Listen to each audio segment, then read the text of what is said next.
ప్రభునందు ప్రేమైన దేవుని బిడ్డలందరికీ శుభాభివందనాలు తెలియజేస్తున్నాను. ఆయుష్ ఆరోగ్యాన్ని ఇచ్చి ఈ ఉదయకాలంలో ప్రభును స్తుతించు భాగ్యాన్ని దయచేసిన దేవునికి స్తోత్రం కలుగునుగాక.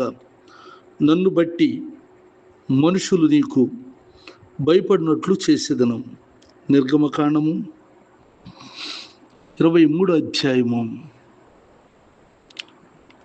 27 వచనం. ప్రార్థన. కృపగలిగిన మా తండ్రి, దయగలిగిన ప్రభా, నీ బిడ్డలందరినీ దీవించి ఆశీర్వదించు. అయ్యా యేసయ్య, నిన్ను బట్టి మాత్రమే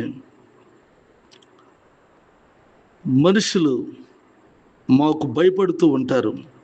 ఈరోజు ఈ ప్రార్థనలో ఏకీపిస్తున్న నీ బిడ్డలకు మనుషులు భయపడినట్లుగా చేసేదనని వాగ్దానం చేశావు. వీరిని హెచ్చించండి, ఆశీర్వదించండి, దీవెనలతో నింపండి. అవమానాలు, నిందల్లో నుండి విజయాన్ని ఇచ్చి నడిపించండి. నీ కృప నుంచి కాపాడు. ప్రతి లోటును తీర్చండి. మీరు ఇంట్లో నుండి బయటికి వెళ్ళినా, బయట నుండి ఇంటికి వచ్చినా నీ కాపుదల భద్రతలో ఉంచు. వారు చేస్తున్న వ్యాపారం, వ్యవసాయం, ఉద్యోగాలు, చదువుల్లోనూ తోడుగుండి సహాయం చేయండి. నీ వాగ్దానం ఈ ప్రార్థనలు ఏకీపిస్తున్న వారి జీవితంలో నెరవేర్చమని అడుగుతున్నాను.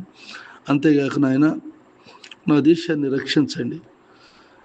వివాహాలు కావాల్సిన బిడ్డలకు మంచి సంబంధాలను సమకూర్చండి.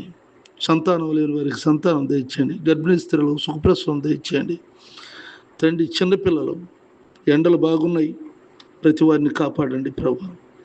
పెద్దవారు, వృద్ధాప్యంలో ఉన్న వారిని ఈ ఎండలలో మంచి ఆరోగ్యం ఇచ్చి కాపాడండి. నీ కృపతో నింపండి. నా తోటి సేవకులైన వారు ఆయా స్థలాల్లో చేస్తున్న పరిచర్యలను దీవించి ఆశీర్వదించండి. నీ కృప అందరికి నిండుగా మెండుగా దయచేయమని తండ్రి, ఎవరికి ఎండదెబ్బ వడదెబ్బ తగలకుండా కాపాడమని యేసుక్రీస్తు పరిశుద్ధ నామములో ప్రార్థిస్తున్నాను తండ్రి. ఆమెన్. తండ్రి దేవుని దయ ప్రభువు యేసుక్రీస్తు వారి కృప పరిశుద్ధాత్మకు సన్నిధి నిత్యం తోడైనగాక. Amen, amen, amen.